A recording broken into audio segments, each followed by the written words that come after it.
Okay, hello everybody. Welcome to the Artist Journey. I'm your host. Yay, it's me, Wilfred Lee.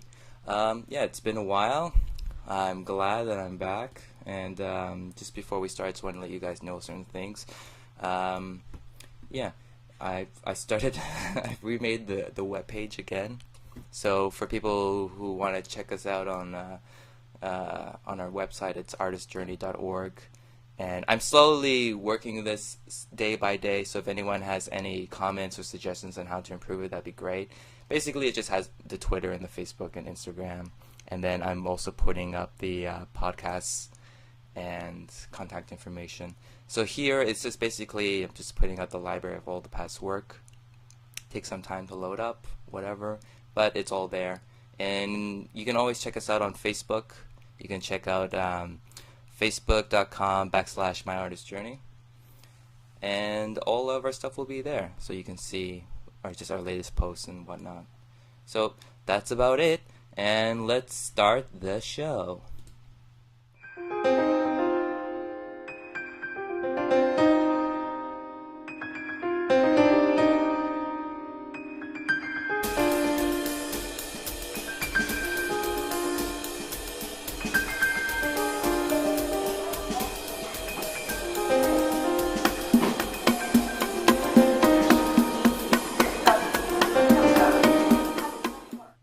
Kind of. Well, hello. Hi, everybody. Hello. Welcome to the Artist Journey. I'm your host, Wilfred Lee, and today I'm here with a very special guest, Yuda Kim. Hello, everyone. It's nice to see you again. Or this is our first time meeting, Oh, but it's nice who to knows? see you. Maybe he has seen you guys before. Oh, Yeah, we might have some. We do have a lot of common friends and interests, do we not? that's true. That is true. And actually, the first time I met you was through Bar Carmen's open mic, I think. That's right. It was. I did a sponge ball trick, if I can remember, if I can recollect. Was it SpongeBob? I think that was my first trick I did in Bar Carmen. Oh, okay. Yeah. Well, for people who don't know, Yuda, how I first met through him was basically he was doing magic at the time, and he still is, I guess. So what we want to do today is just have a sit down, talk about magic, talk about his life, what he's been through, and yeah, hopefully you guys can have any questions and stuff. We can share it with him. So let's say this. We're going live with Yuda, the magician, and give us your questions. And let's see. Hopefully people can message with us something about them. So, yeah, Yuda, just tell us more about yourself in terms of like where did you grow up, and how did you first get involved with magic? Okay. Well, I grew up from the countryside in America, the United States of America. Yeah, just to be clear, it's the United States of America. Yes. And there's a place called Oklahoma right above Texas. And it's kind of a country place. There's not a lot of people there. Not a lot of Koreans. But my parents are Korean, and I was born and raised there. Mm-hmm. So I had an American lifestyle. Then when I was a kid, we went to daycare. I have a brother and sister as well. And I had a good friend of mine. And he showed me a little trick that I always remembered. He's a good guy. Very, very good guy. Mm-hmm. And he spent all his money. Back then, $3 is a lot of money. You can buy a lot of candy as a little 5-year-old kid. And he spent all his money, all the $3 he had, on a toy, and he gave that toy to me. What was this toy exactly? Oh, it's a little kind of gremlin monster. Oh, like Gizmo? Thing. Well, it's there's Gizmo, but it's not Gizmo. But is it from the actual Gremlins? Or is it like a one of those? It looks like. I would say it's a knockoff from that, but it's one of those big goblin-looking gremlins. Yeah, What do you call those? Gizmo. What is he actually? He's a Mogwai. A mogwai. Yeah. And then when they get the water on them, then they become gremlins. Gremlins. Okay. So I got a little gremlin thing. Okay. And I kept it ever since to inspire me. and we didn't get to see each other for a long time Mm-hmm. because we went to separate schools, That sucks. and I didn't think I was going to see him again until my high school year. Mm-hmm. My sister had a friend that got married, and her best friend, it was her best friend, and the groom turned out to be the same guy. So I showed him a little magic with the finger. I can show the camera, I guess. Okay. There's the thumb, and this. Oh, that's not. What is this? That's usually like the first magic trick we're usually introduced to, right? Yes. It's either that or the nose, like your parents saying, "I got your nose." Yes, And got because the very nose. traumatizing for most kids. It's always funny for us grown-ups, but for kids, yeah. And when I was a kid and I was seeing these magic tricks, a lot of the tricks weren't really magical. They're more on the trick side than magic side. So yeah, grown-ups are like that. So when I became a magician, well, actually, it turned out that groom was a magician, and he's the one that took me in as an apprentice. Oh wow! And I worked with him, and I did my first show at my high school for 2,000 peers of mine, and it's one of those things you can never forget. I went up on stage and I did my thing, and all those high school kids just in unison went over and said, "Boo!" like that. Get off the stage! Boo! Did they also have burning crosses or anything like that? I mean, yeah, Stakes and I'm stuff? pretty sure there was all of that. And Oh wow! Okay. the thing that was really paralyzed me at that moment was the vibration. The vibration of the boo, the you resonance. can feel it in your lungs. That's hilarious. It's kind of, I don't know how to explain it. It's like a cell phone going off. Or like a bomb that's attached to a cell phone. Yeah, so it was tough. And at that time, I said something. Which you shouldn't have, or you just said it anyway. I just said something. Something just came out, and I just said, Screw da-da-da-da. y'all need Jesus. Yes, I don't know. Actually, I don't remember what I said, but Okay. it was funny. It was funny. And what ended up happening was people started to laugh at that. It's just one of those moments that you're just so into the moment, you don't have time to think. You just talk. And I had one of those moments, and they started to laugh. And at the end of my little magic act, people clapped and they cheered. That's So great. not a standing ovation or anything. Well, but how old were you at the time when you did that? it was the senior year of my high school during my Okay. second semester, so I was probably 18 or so. And when I gave the show, after the show, I got a lot of comments saying that they've never seen anyone turn a crowd so quickly. So after that, I decided, you know what, I might have a talent for this. So I stuck with it, and I just kept practicing and practicing, and started getting more and more into it. I did birthday parties first for my friends. How was So, your first birthday party performance experience? well, like any performer, the first few performances are really bad. Oh, I'm do talking tell. about Do really, tell. really bad. It's like, How could you not love those stories? yeah, and you just have to learn everything the hard way. And you start to learn exactly what kind of people you want to do magic for. Oh, that's interesting. You just don't want to do magic for anybody. And But isn't that usually that people have that idea that magic is for everybody? Like if you see David Blaine, like he's walking, he'll go to like the redneck boony areas, and then he'll go to like the most dangerous, in quotes, people, like the most dangerous areas where there's like a lot of like black people or whatnot, and he's doing jokes. Basically, what I'm saying, he does a variety of basically magic for like a variety of all people, cultures, and backgrounds and all that stuff. oh, sure. I mean, but you have to play the crowd.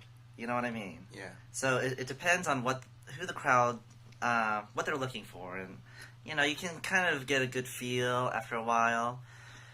But magic can be for everyone. Don't get me wrong; it can be, but it's not just like one act is for everyone. That's what I'm saying. So Uh, I would probably say the most dangerous time in magic is doing magic for kids. That's really the most dangerous kind of situation you can get into. In what way? These kids they're wild. They are wild. And when they see magic, they have no control. It's like everything is theirs. They're kind of greedy that way. Oh, they don't know how to respect the personal space. Yeah, so they'll grab and latch onto anything. Anything those little hands can get. And My sponge balls. yeah, you would think that it's just kids and stuff, but if you get a bunch of them, it's like a zombie horde, you know? Yeah. They just start to jump Zombie on you. whore, yeah. Yeah, and you really, there's not a lot of options, you know? You just have to, you know, and the parents and all the other adults, they're just sitting back, relaxing, and just watching you and just, yeah, that's good. Keep it up. Because what they're thinking is like, now you know what it feels like when our kids fuck up. Oh, but it's tough. I mean, doing magic for children is really tough. So I prefer doing magic for at least 6-year-old. 6-year-old is the youngest I'll go with. Mm-hmm. Anything younger than that, anything is magic to them. So you can just do whatever, and they'll be like, wow, that's great, you know. But if there's a bunch of kids, yeah, you just gotta tell the parents, you know, watch a kid, okay? Don't. I'm not a babysitter, you know. Wow. And it's just if you have like 30 of them coming at you, grabbing your I try to do this linking ring trick. You know, you're familiar with the rings that they just click, you know, clack, kind of thing. And one kid was holding one of the rings, and the other kid was holding the other ring, and there's no way you can link them, you know. And that's the whole thing. That's the whole point of the magic show, right? Is to link them. Yeah. So you get the personal space is tough. You know, if you ask any magician that's into sleight of hand to do a sleight of hand trick where the spectator doesn't really respect personal space, they'll tell you it sucks. It sucks. That's really interesting about personal space because, you know, usually when Same with girlfriends too. Oh God, tell me about it. I love you. Yeah, but with personal space, you know, as a performer, there is supposed to be like a division between audience and performer, you know, and usually they should respect that as well. Like usually, as you know, like when you see other comedians, there is that division. But sometimes, how they get, you know, interactions with the audience when they don't prefer it is when they get heckling. So it's almost kind of like a form of heckling that you might get with kids. So they just come over here and they just like totally disrupt the show and stuff, and they might not even realize it. Well, you know, they're kids, so of course you want to just kids. Yeah, you just want to, you know. Yeah, that's why we'll never have kids. Is that why? And that's why I'll never have children. Well, you want to give them a good show. You really do. You know, a lot of times when I was a kid, I wanted to see magic, you know, and I want to give them a good experience because they don't really know what magic is. A lot of people in their lives don't know what magic is until they meet the first magician or see the first person that's ever shown you a trick. Everyone can remember that first time. And that really defines what magic is for the rest of people's lives. So when they actually see someone that's actually good at magic, they're usually just like a kid again. It just brings you back to that core. And, you know, I want to do my best to entertain everybody, you know? Sure, yeah. Yeah, so I totally get it. Totally get the excitement. I totally get, you know, can you tell me, can you teach me how to do it? Those kind of remarks. They always say 3 things. Do it again, do another one, or teach me. And All the way, I'm telling my mom if you don't. Well, yeah, but there's something. Yeah, they'll threaten you. They'll Give bribe me your money. you. They'll do whatever they can, compliment you. What's your social insurance number? Yeah, they have their ways of what do you call it? A Machiavelli approach. Machiavellian? Yeah. Oh wow. You know, it's kind of manipulation in a sinister way, But those are kids, and and also adults, and everyone's kind of like that. But not a lot of people say thank you. That's a thing. The whole time I've done magic, when I've done these like close-up magic things, and we've got these openers like everyone has, and these kind of things. You don't want to start big, you just want to give them a little taste so that way they want to see more, kind of thing. And there's only one person in my entire time of doing magic that said thank you. It was a little boy. And I just showed him an opener, which led to a bigger trick and things like that. And he just looked at me, just stunned, completely satisfied. And he says, I'm going to remember this for the rest of my life. And he was, how old, 5? This little boy was at a show I did called Pandemonium. Almost, gosh, it must have been... over 8 years. Over 8 years. Almost a decade or so ago when I first started doing magic. And I've been doing magic for about 13, 14 years now, but it's way back when. And yeah, he must have been about 8 years old at the time or so. Yeah. That's interesting. And he just looked at me and says, I'm going to remember that for the rest of my life. And I said, and then he said, thank you. And then I said, would you like to see another one? I have another thing. And he said, no. He says, this is... I mean, he was really just extremely grateful. And it was touching. It was really touching. That's what makes a difference when you're worrying about what you want to do with your profession, I guess. And then some kid, he just comes up and he just makes it all right with the world. Yeah. That it's those little things that you tend to remember. Yeah. Yeah. What's really interesting I wanted to ask you about these days is, for people who might know, but there's like several different genres of magic, right? Like there's sleight of hand, as you mentioned. There's mentalism. There's what is it? Prop magic, I guess. Like what type of different genres are there? Would you say? And which one are you more interested in? Well, there's no real answer to how many types of genres there are because they're never ending. I mean, the cool thing about magic is that it's such a general term, and you can fit it to pretty much anything. So, for example, you can say digital magic, you can say kids magic, there's close-up. The standard is close-up, parlor, and stage magic. That's kind of the stand-up thing for the type of magic that I do. And I'm more of a close-up magician, and also something called manipulation. And what that means is if you have, like, the coins that roll around your knuckles, or the cards that you cut into all these kind of shapes, it's like balloon sculpting in a way. I don't know if you're into that, but balloon sculpting? Yeah, it's just, just one step at a time. Anyways, there's mentalism, there's escape artists kind of thing, like Houdini. Which is, he's one of the most famous magicians in the world, but what he did was more of escape artist stuff. There's big illusions, there's corporate magicians, there's comedy magic. Pretty much your imagination is the thing that limits the categories. It just goes everywhere.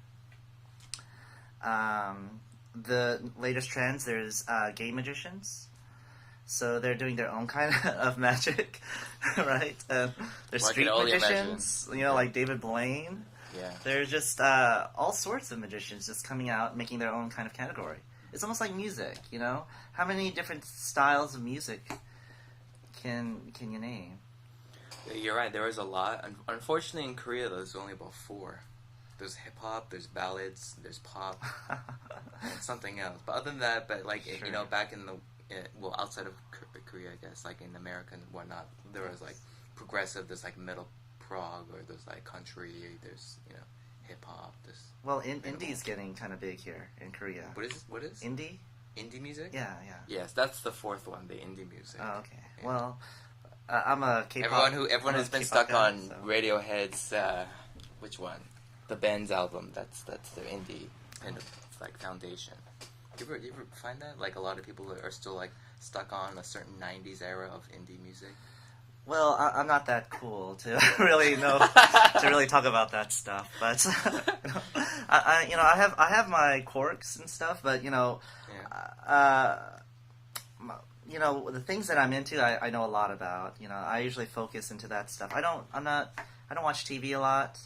The books I read are more towards kind of like environmentalism and economy, those kind of books. I like those kind of things where it's kind of like real world kind of stuff. Sure. But with the hip hop scene and the media stuff, I'm not much into that, the trivia kind of things. But I am a dancer. I love dancing. Have you ever considered doing dancing magic? It's been done. Oh, it's been done. Yes, and Why? It's never good to see. I'll tell you that. Seriously, it's terrible, terrible. It just doesn't work. So far, of all the people that have attempted to do this, Dynamo, he's a popper. Okay. And he tried to do some kind of popping and kind of manipulation thing. It's just so ridiculous. And he tried to do it. He tried to do it in front of all of the most professional, the legendary magicians of the entire world. They gathered into this group. He went out and tried to do this kind of thing. It reminds me of my high school days, when I was first trying to do magic. Well, if you feel it, I'm sure everyone else will. Boo, kind of. But it's like, what's worse than booing is when everyone's quiet.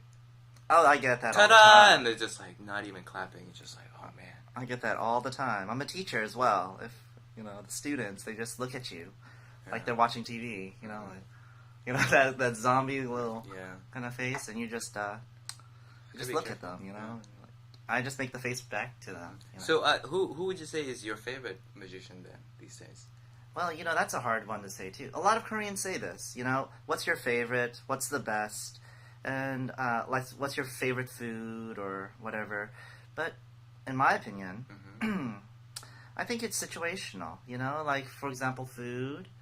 Sometimes you want to eat this, and sometimes you want to eat that. Sure. Depends on the weather. Depends on the company. Okay, so so for magicians, it's the winter. same. Now it's winter. What would you say this season you enjoy watching or enjoy the most? Well, I like soup a lot, and also I like rice a lot. Are these magicians? Is that a comedy? Is that what you were? Is that a duo, magician duo, an Asian duo? Rice and soup together we make. Yes. Jjigae magic. Yes. Oh, that's a new one. There's kimchi, our little side dishes. Could be the little kids. Oh my god, if only. Yeah, that's a good idea. And for the magic scene though, it's so fun because the nice thing about magic, all the things about magic have been done. Really, it's been done to make an innovation.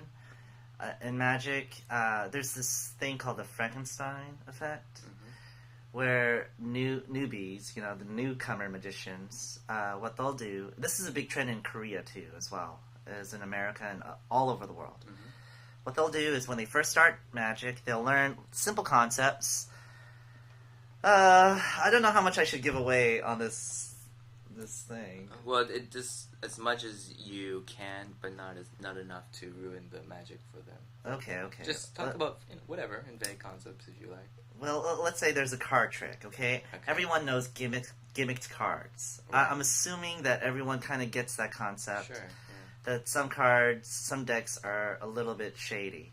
Now, there's also techniques and stuff. I'm not going to get into that stuff, but there's some basic techniques that all magicians first learn that just blows their mind, and then it just changes the way that they see everything. And a lot of times they think, well, since it's like that, I have all the power in the world kind of thing. And then they start to show these tricks, which have been done hundreds of years ago. I'll throw out a name there, Di Vernon. Okay, he's a famous magician guy. There's 4 living legends, and Di Vernon is one of them. I was actually one of the apprentices to another one as well, back in Oklahoma. His name, well, I'm not sure if I should say his name. Okay, I'll just give his name out too. Well, his name is Bob Stencil. Okay. And shout out to Bob Stencil. Yes, he passed away, unfortunately. Okay. But he was a very old person, and because of these 4 living legends, that's why people do card magic. If it wasn't, card magic. Yes, if it wasn't for them, no magician would be doing card magic, at least to the cards that we know about. You know, the bicycle deck kind of things. They're the ones that made it popular, and they're the ones that just revolutionized everything. So you got these newbies trying to do card tricks and thinking that they know what it is, but they don't know the history, they don't know the concepts, and what they end up doing is they just get a piece of something that they genuinely created. I would give them the benefit of the doubt, but it's been around for a long time, with another piece of something, with another piece of something, and you make this kind of Frankenstein. Sure. And they call that a new trick. And it's just all the tricks have been done, really, more or less. So in order to make a new trick, the best way to do it is to get 2 disciplines and converge them together. Converge them together. For example, food and magic. We make rice and kimchi and whatever, right? That would be interesting. That's a good way of making new types of magic, new genres of magic. So this is the world we are in today, where all these people are just trying to mix these things together. So it sounds like, in terms of the magic tricks themselves, like they cannot be, nothing new has ever been created. It's just been re-innovated by the evolution of like brand new magic genres, basically. If there's like a new magic genre, there's a possibility for innovation for traditional magic tricks. Well, that's only if you're into that stuff. You know, Okay. like singers, for example. Not all singers create their own songs. Not all singers do that kind of thing. Some singers just sing other people's songs, and they become pretty famous for it.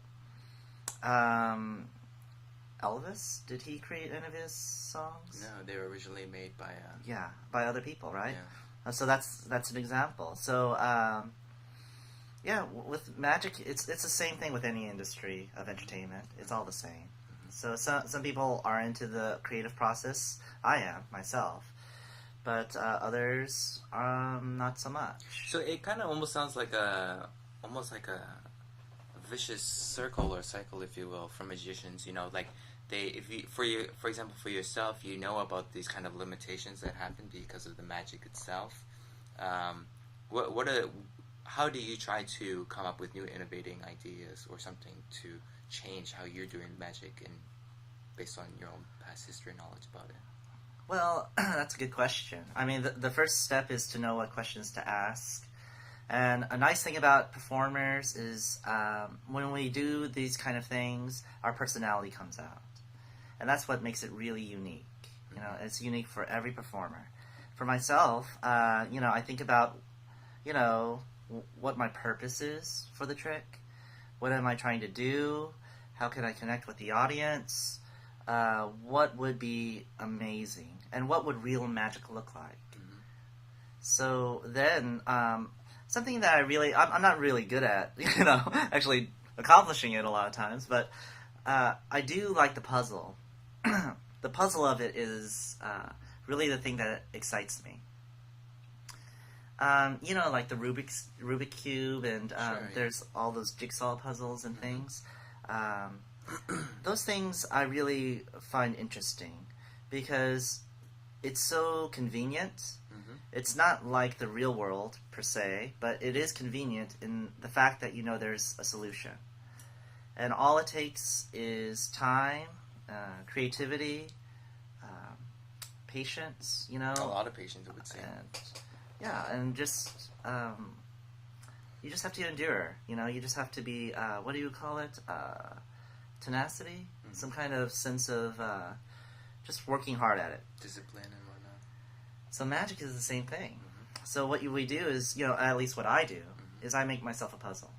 You know, I give myself a problem, and for example, like levitation, or yeah, okay, let's say levitation. I want to make something fly and levitate. Now, how can I do that? That's the question. That's the puzzle. And then I just attack it. In every approach I can come up with, I research it. I see what, watch DVDs and internet and whatever else I can find out. And then once I get a good concept of the tools I need, the approaches I can take, I just try to shape it in my own way for my own personality, where it looks more real to me. And then it's something that I can offer to the spectator. I see. So, it's something I've been wondering about is how magicians are able to maintain the secret, of the tricks themselves, and how do you find that they're able to maintain that even though we have things like the internet and stuff, and it's really easy to expose a lot of things. That's almost like a new genre too. Exposed magic, right? Like the guy with the mask on. Magician. Yeah. That asshole. That jerk. Does everyone hate that guy? Do you? Like this, if everyone sees that guy, like everyone's like, "Oh, god damn it, Jeff! Jeff, what are you doing?" Like, just like looking at this guy. Yeah, the thing is, there's not just one masked magician. There's that's the thing about the masked magician. Since he has a mask, it's more than one guy. Okay. But there is the guy. And yeah, people don't like them. It's like someone stealing all of your jokes and making a lot of money from it, and not giving you anything, and then that puts you out of business, right? And you're like, but with magic, it's a little bit more complicated because it's not just innovations that come from the mind; it's things that are produced. So we actually make props that are unique, that take time and money. Sure. That we make shows. People design stages in certain ways, and it's just not a regular stage. Proscenium stage, I think it's called, or something like that. Anyways, it's not just a regular stage. Sometimes they spend a lot of money to work it out. And then this jerk comes over and just reveals everything.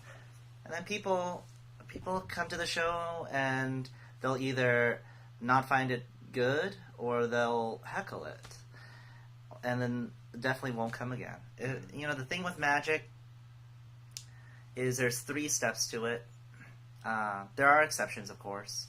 The first time you see magic, it's amazing. The second time, it's educational. So they're still interested in seeing it. And the third time, it's boredom. Once they know how it's done, when you show it again, they're just not interested. So this is livelihoods for people, people with families.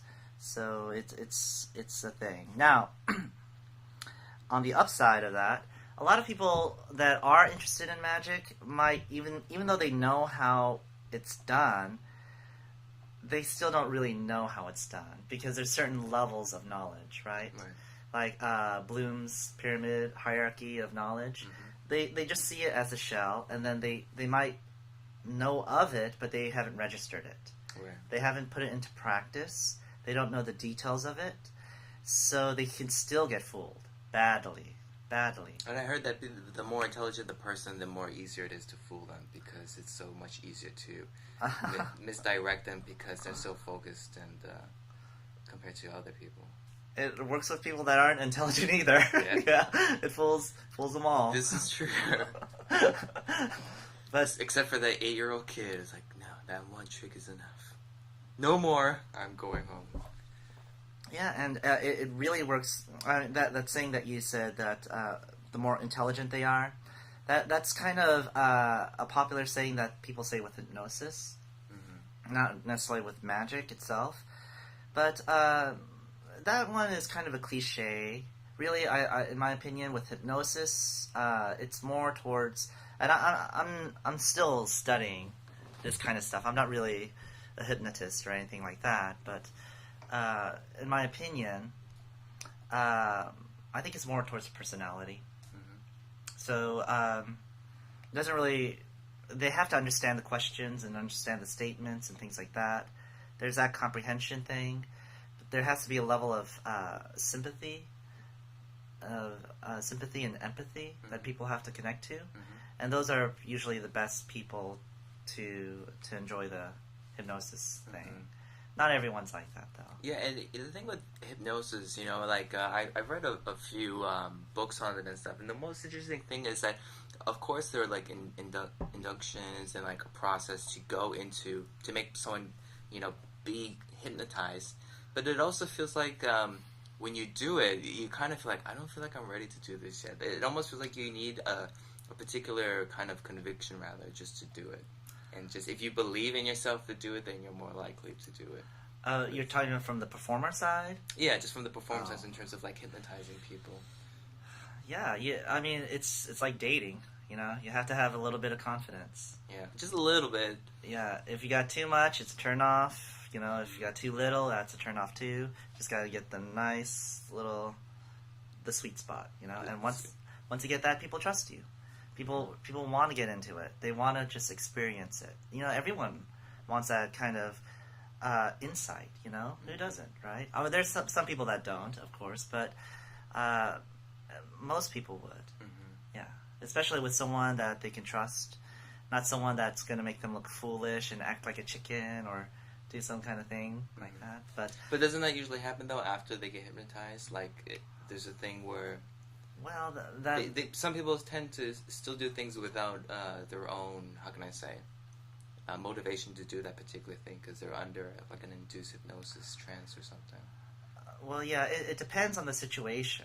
Now, like when people are hypnotized, if it's like like a carnival place, they're gonna do stuff like that. That's kind of expected because you have all your friends there. It's kind of a rowdy place. But most hypnosis happens one-on-one, and it's not really for entertainment. It's more for kind of therapy or something like that. For myself, I don't put myself in either of those genres. The reason why I study it is because I'm just a student. I study. I find myself a student for everything I do.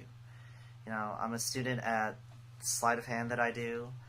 Even though I'm a teacher, I feel like I'm a student in that regard as well. And I'm always just curious about stuff. And this is something that I want to apply with my performances and everything else. To be able to speak to people in a different level. To connect to people is really the key of all magic. Without that connection, it's not going to be funny. It's not going to be entertaining. It's not going to be magical. Yeah. So that connection is very important. And the way that I see it is like when we speak to people, there's just so many things that go out that are happening all at the same time. There's the contents of my words. There's the style of words that I use, the tone. Right. There's my body language. There's just so many different aspects, and these are just a few examples. There's tons more coming all at the same time, and it's just nice to know, about these things, so that way you can make a better situation, a better moment. Yeah, and it's definitely just understanding more about the human condition, rather, right? Just seeing about because we all have the certain set of tools of how we express things in a certain way. So, like I'm sure we talked about before, like things like NLP, which is about like like understanding the science of language, or like understanding like communication in a much more, how can I say, subtext, neural linguistic programming. Yeah, more subtextual way, like you said it exactly with like body language. I always find that really interesting and stuff. And it's interesting how you can always apply all these things to other methods as well, like NLP with like magic, or hypnosis, and the hypnosis with magic together and stuff.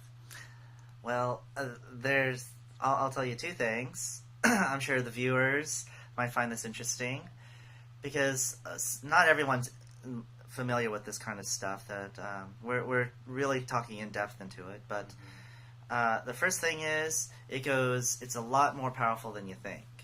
It's a lot more powerful in the way that it's unlimited how far you can get into this stuff, and how much you can do with it. But the second thing is there is a way out, and it will work every single time. All you got to do is stay stubborn. Just say no. Okay? If you say no, there's nothing that anyone can do to change that. If you have the tenacity, of just saying no, no, no, no, no, nothing will ever happen. Nothing. If you're not, if you want to give into it and try it, you might as well. But if the timing's bad, if you got another appointment or you got to do something, and some guy's trying to do this thing, just like a 4-year-old, have a temper tantrum, and it won't work. It just won't work. So you're talking about in terms of being the audience member, if you stay stubborn and say no to something that's being done to you? Well, I would say, for example, if it's a voluntary kind of basis, it's different. Right. Because that's actually the first step. Sure. You have to have someone that's volunteering for it. Mm-hmm. But then what we're talking about is like things like mind control. We're talking about things that you're putting ideas into their brain or taking things out. So, and you can do a lot more than that as well. Mm-hmm. You can change them in fundamental ways. But if you're not volunteering for it, mm-hmm. that's a totally different situation. There shouldn't be any rights for the performer to do this kind of thing to someone that's unwilling for it. Right. But yeah, pretty much just say no. Just say no. The military does it. So you got to be careful. Watch out.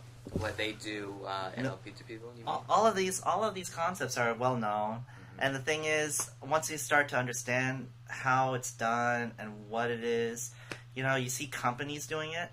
Companies are doing it to children. Oh, massively, yeah. They're doing it to kids, right? I mean, there's governments that do it. There's just, politicians, and just pretty much the world is like this now, yeah.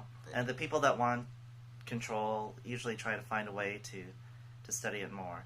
Now, in my mind, I think we should do it to the kids. We really should. You hear that, folks? Yeah. Available for teaching English. Mind control. Wow, wow. But one of the things is like everything is a form of hypnosis, anyways, is it not? Like, for example, like music is a form of hypnosis. It's like inducing yourself into a trance through the vibrations of the sounds. Like television is a form of hypnosis because editing, sound, acting, to evoke a certain emotion is a form of hypnosis. Like, it's something that's kind of inevitable, and it's you ever seen that? I forget the name of the documentary, but there's a documentary you can find on YouTube, and it's about Sigmund Freud's, I think, uncle or someone who's related to him. Okay. And he was one of the pioneers. They would say he was like the father of like advertising and propaganda in a way, because during like there was this revolution in terms of Sigmund Freud's brother. Was it his brother? It's his brother. Yes. Yeah. He's the founding father of marketing. Yeah. And it's I should show you guys like this documentary about it, because it is fascinating. How can I say it? What should I Sigmund? Let's say Freud. Marketing Freud. Let's see. Maybe I'll have to find it later on, but I remember there was this once. Maybe it's the Marketing of Madness. Maybe that's what it's called. But I remember this one particular scene where there was a protest going on by women about their particular rights, and at that time, what he did was he told all of them to smoke cigarettes out in the streets, because at the time it was only men that were smoking cigarettes, and the marketing thing while they were protesting for like their rights was smoking outside and saying these were like the torches of freedom. Okay. Or the the torches of like a free expression, and then that's what kind of helped with the cigarette advertising. It just like boomed up because it went up over 50%, because now there were men and women that were smoking cigarettes, and then not only that, it helped to empower women because hey, they can smoke too, and they were like doing it as a passage of right, and it had like this really deep sexual metaphor about like smoking the cigarette, torches of light, blah blah blah. Well, the thing is, with hypnosis and advertising, all this kind of thing, it can be seen more as an art, not as a science, in my opinion. Mm-hmm. It's not something that's always going to work, But if people are susceptible to it, Right. it will work. If you get them in the right conditions, it's like an algorithm. Right. If this happens, and if this happens, and if this happens, then this will happen. Then it will work in that context. For example, if you want someone to eat an orange and they say no, Right. if you starve them and if you give them no access to food and you put an orange in front of them, they will eat the orange. I don't know if that's a good example. That's a terrible example, but it kind of it makes sense. Like there is like a certain thing. If you have the right conditions and stuff, people will eventually succumb to particular things. Like I was reading this book on brainwashing, and apparently it was during World War II when soldiers were being rescued from North Korea prison camps, that the concept of brainwashing was conceived there. Like the word itself. Brainwashing has been around for a long time, but as a science, it's kind of new. But Right. sure, it's scary. Yeah, it is scary. It's really more of a concept, though. We can brainwash ourselves. We can program ourselves. That's NLP. Yeah, it's reprogram. And it's kind of interesting when you can do it to yourself, and then you become much more. How can I say? More conscious of when people are doing it to you, even when they don't even realize that they're doing it to you or to themselves.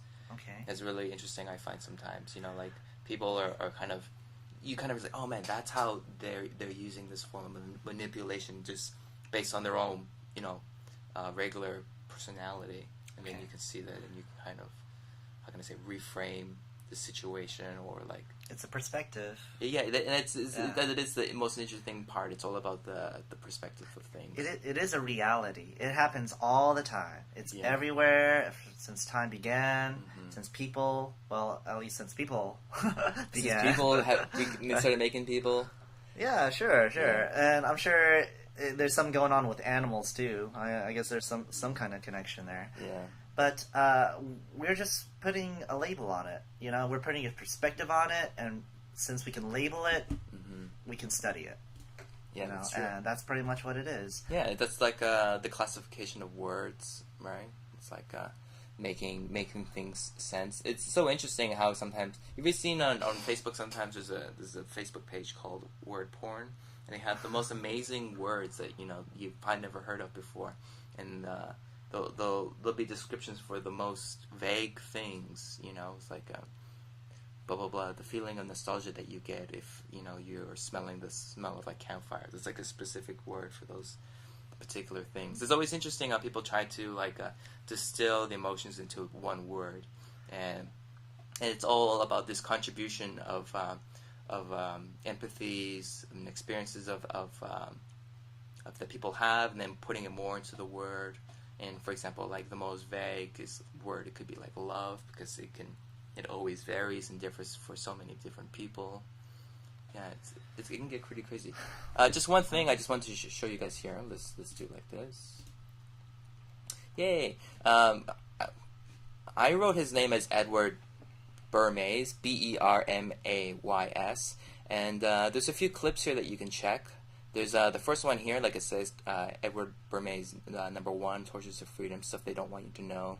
Number 2, there's a few things about this guy, and I think if you go to the first one, or maybe this one here, Deconstructing Edward Bermays Propaganda, Part 1, it's fascinating.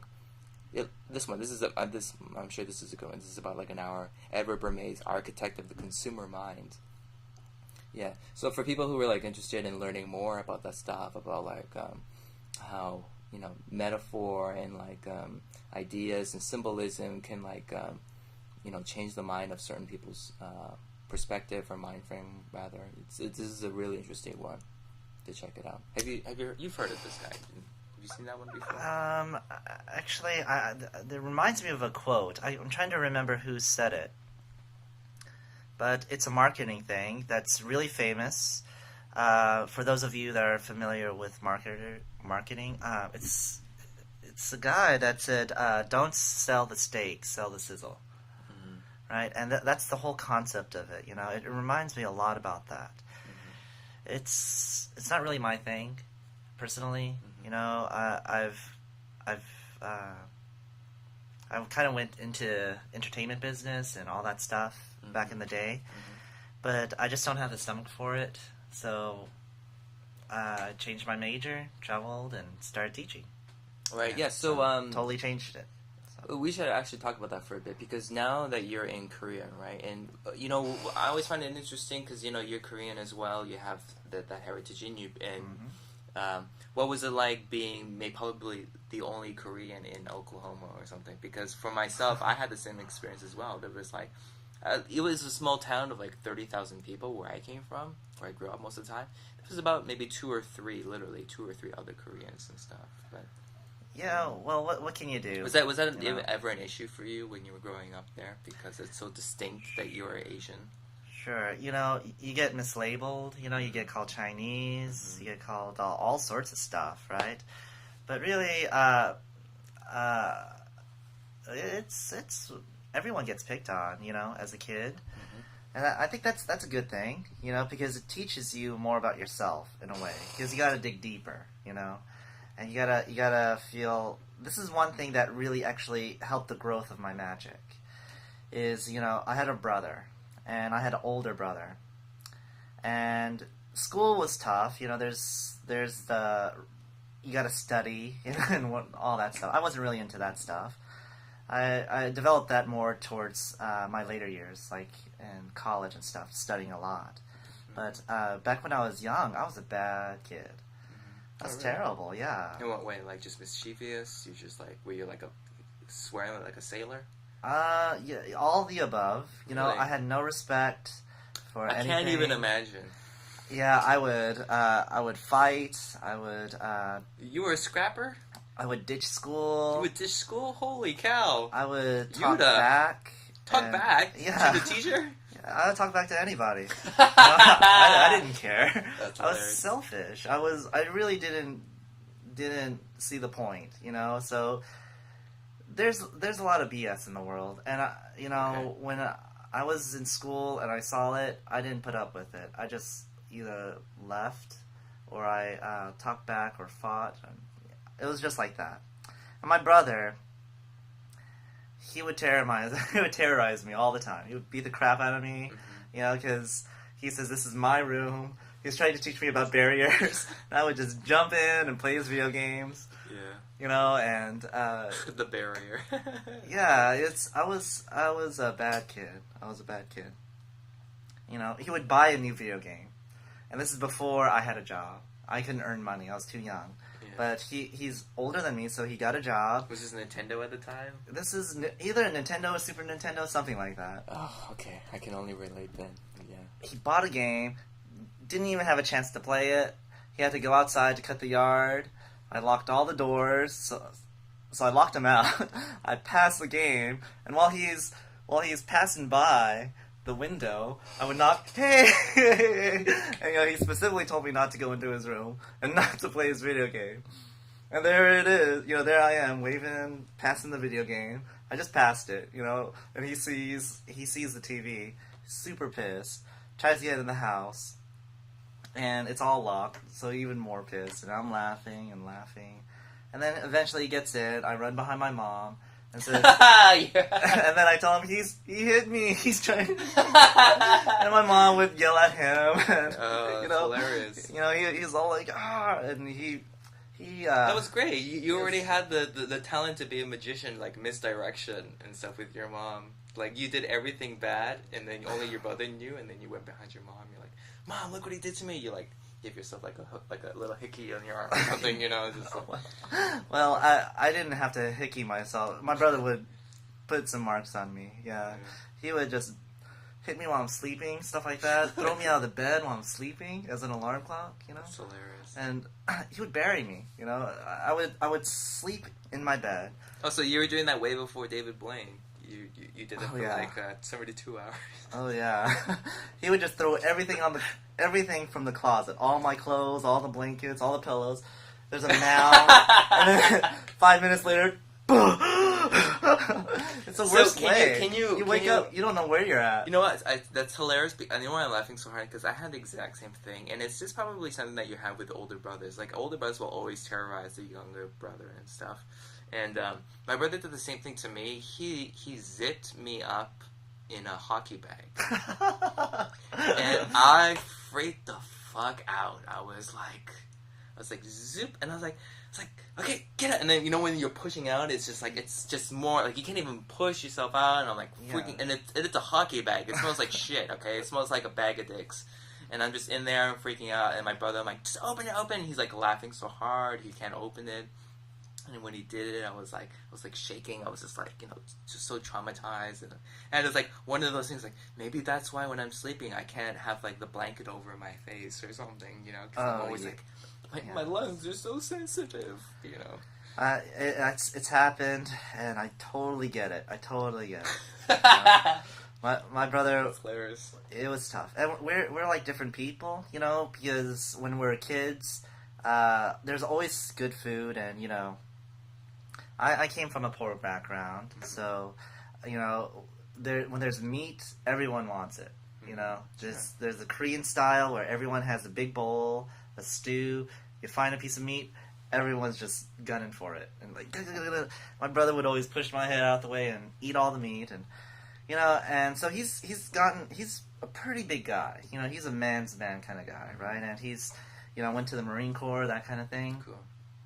And there's me that I still have a middle school kind of physique, a middle school body, and it was tough, trying to defend yourself, versus a giant, and I learned a lot, and now we're all grown ups, and he's got his own family, he's married, his house, and that kind of thing, and I'm 32 years old in Korean age, so even now we reflect upon it, and he tells me that I should be thankful and grateful for all those times, because of course, that's what they always say. Yeah, he's saying that it was the time for him to You're just toughen stronger, me up. man. Yeah. I toughened you up, man. It's like if no one did that, how many times that people would do to you and I just protect you, man? You needed me because you wouldn't be who you are if I didn't do that shit to you, man. Yeah, you should be thanking me. You should be on your knees. Yeah, I know that. It's definitely true. It's something that I had to prove to myself, every time I see him. Yeah. Because he was a giant, and he's a black belt in Taekwondo. We all studied Taekwondo together, It was my mom's idea. So, since I was such a bad kid. You're living in a house with dangerous people that can just kill each other. We're a family of black belts, right? You just broke the door open. Yeah, so he would just kick me, I'm gonna get you. That's a Jackie, yeah. Just run out. It's like watching a wild animal, like a rhino or something. And you live charging with it. You. Yeah. There's not much you can do except react. And you would get the crap beat out of you. But something that really built my character is I still had the gumption to jump in his room and play his video games. After all of that, That's hilarious. I would look at him, and he was like, "Did you go in my room?" And I just, as cute as I can get, Yeah. And then he would he would come back from work and ask me, "Did you go in my room?" And no, like that. And what would happen was there's a little butt print on his bed. You sit down on this. And the TV's off, but he notices the Nintendo 64 or whatever is on. So he turns the TV on. And you see it's like a Mario Kart thing, he having the gold trophy making laps with the victory thing. Yeah, and then he would just chase after me. It was like that every day. Every time he went to work and stuff like that, before he would ring the doorbell, he would look through the door hole. And then he would ring the bell, and he could see a little figure running out of his room. Yeah, so it was a fun childhood. I would describe it as You have a lot of similar experiences, I would say. But in my mind, I would experience it as, I would describe it as kind of a country style because it's just family oriented. We didn't really go out, and like that. We always had all of our fun in the house or around the neighborhood. So we just didn't go out so often, and that was my childhood. Yeah. And did your parents at all try to show you Korean culture while living there, or was it just hey, now you're in the States, let's just do what they do here, basically? Well, yeah. Do your parents do they talk to you in Korean, or do they just talk to you only in English and stuff Well, I just have my mom, and when we were growing up, she's kind of old-fashioned, so she really wanted to do the Korean culture stuff, the food was a big deal. Sure, rice it with everything, right? Yeah, but not only that, you've got an army. It's like every time, it's like an army worth of food. A whole military can come and have what we have for dinner, and then they'll be stuffed. It's just always making food for 10, 20 people for every meal. So we just have to learn to eat, and that was a big deal. Kimchi, rice, whatever. And it was great. It was great. I think I want to pass on that kind of thing to my children in the future. Good eating habits is really good. I was a picky kid, though. It was tough. Oh my god, yeah. I remember I used to hate jjajangmyeon or something, even though it's not really good for you too. But I remember the first time I had that, it was at my dad's brother's house, my uncle, and he had two sons and their mom, and then he left me there with my brother, and then that was the first time I had jjajangmyeon. I looked at it, and it was black bean paste. I'm like, what the hell is this crap? And I tried to eat it, and I was like, and I was crying. I was I don't want to eat this. I just want mac and cheese or something like that. Just freaking out. But it's really interesting now. It's when you come through a childhood like that, you become much more open. You'll be more open to eating various types of food and stuff. Sure. And and now that even we're both in Korea, how much do you feel that that Korea has shaped your overall perception of things, about maybe wanting to go back home? Do you ever want to go back home sooner rather than later? Well, this is my dream, to be here in Korea now, teaching. This is something that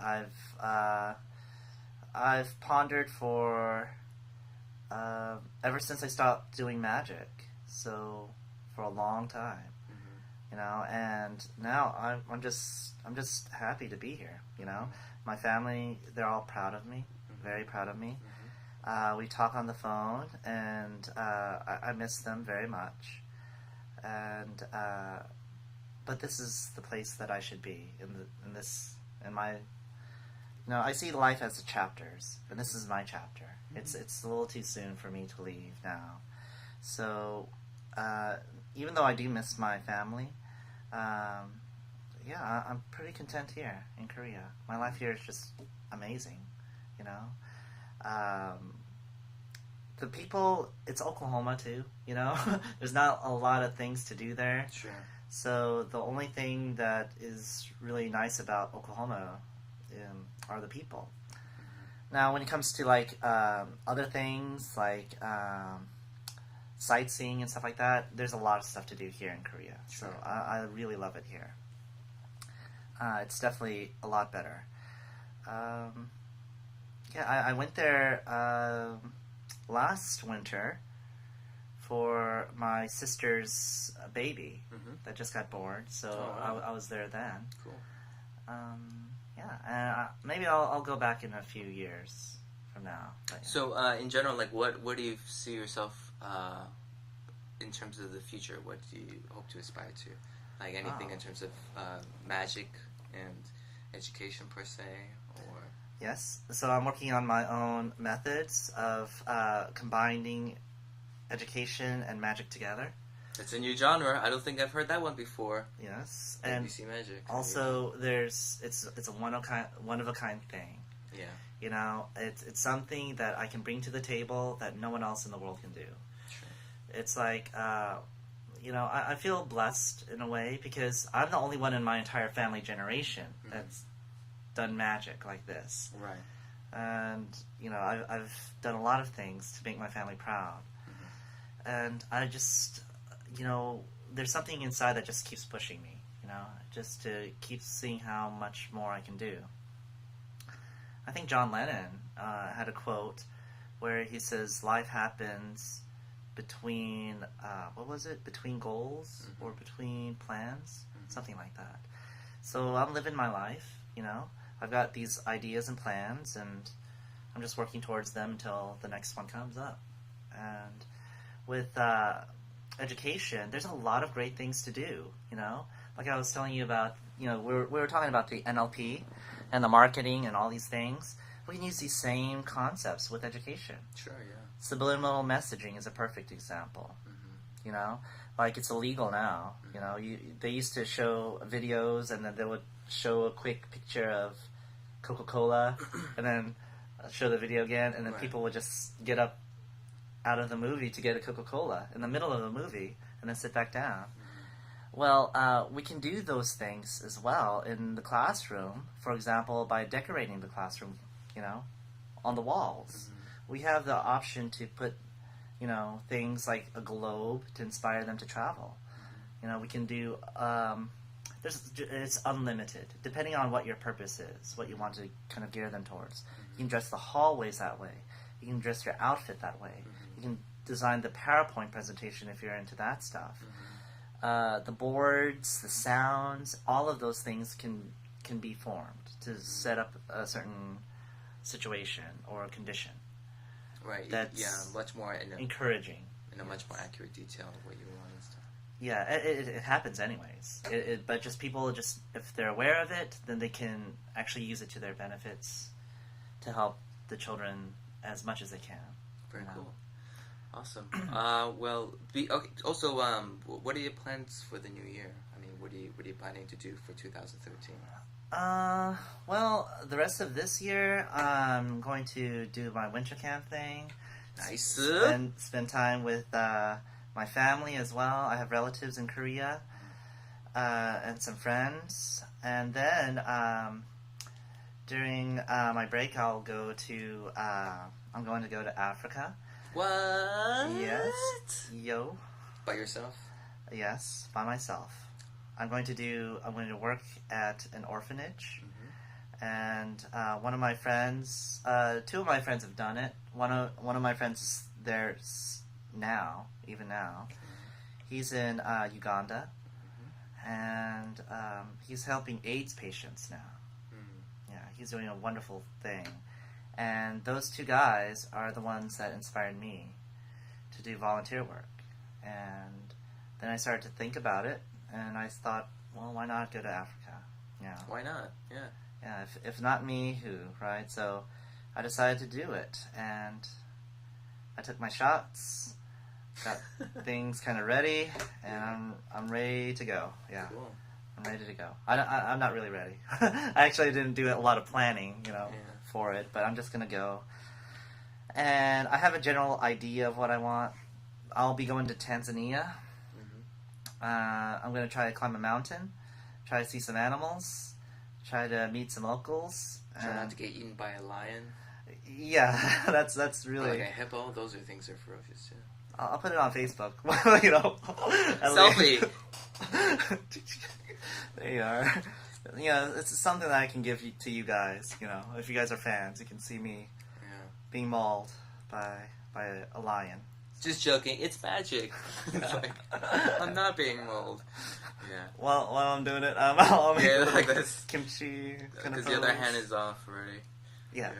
Well, Yuta, thanks a lot for coming. I think it was really interesting. I think I learned a lot about just about some ideas about magic, about different genres, and about understanding about people and how personalities can vary, and that's how you can make a good empathetic relationship with the audience, the magician. Well, I'm still figuring it out myself, We're all students in this, right? Yeah. I'm still way behind. I'm still a beginner. I'm still way behind. Yeah. Very, very far from where I want to be. Yeah. Sure.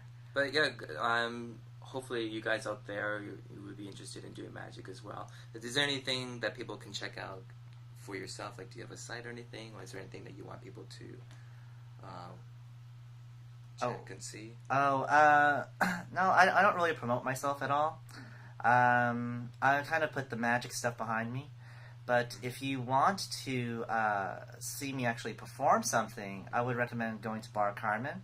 I usually go to that. It's the last Sunday of every month, I believe. And I just do that just to keep my magic muscles in shape. You know, if you don't use it, you lose it, kind of thing. But other than that, I would like to some of the websites I do enjoy a lot. My favorite website is TED. Sure. TED is by far one of my favorite things to see. I watch it every day and watch all the new ones. I get a lot of great ideas there. If you're into magic, there's some magicians that have performed on TED. You can see some of the best magicians there. I met some of them personally as well. And, well, if you're into mentalism, we talked a lot about that today. I would recommend checking out Darren Brown. Yes, he's one of my all-time favorites. He's amazing. Yes, and if you're interested in performing stuff and things like that, he has books as well. If you're interested more into Korean magicians, I have a good friend of mine. He's doing a show now in, I think it's Yongsan Station. It's Blue Square. Blue Square. I was there yesterday. Oh, were you? Yeah. Yeah, he's doing a Sherlock Holmes kind of thing. His name is, I call him Mr. Choi, but Choi Hyun-woo is his Korean name. I would definitely recommend it. You know, I saw the show myself. It was wonderful. Cool. He's a wonderful, wonderful guy. Okay. Wonderful guy. And it's a chance to see one of the best magicians in the world. He's competed in this grandiose kind of magic competition, and he's placed many times. So he's gotten first place a few times, I believe. He's known all around the world for this kind of stuff that he does. So I would recommend his show as well, by far. Yeah. Yeah, and if people who don't know, like Blue Square, I think it is in Yongsan area, but the closest station would be Hanganjin, which is right beside Itaewon Station. If you go there and you get out of exit 1, it's on your right side, basically. But, yeah, awesome. Thank you so much, Judah, for coming out. I really appreciate it. Okay. And then, yeah, you can check this guy out doing magic at Bar Carmen the last Sunday of every month. I might be hosting, who knows. So I'm going to be organizing it, hopefully. It depends what people are going to be doing for Christmas. Who knows? But for all you people out there, I hope you guys have a great holiday season. Have a great New Year's. And, yeah, keep the magic alive. Keep the magic alive. And for all you kids out there, put your hands behind your back when someone's showing you magic. And always say thank you. It's always important to say thank you. So that's enough from us, everyone. And have a great time. And we'll see you guys at the next podcast. All right. Bye-bye. Goodbye.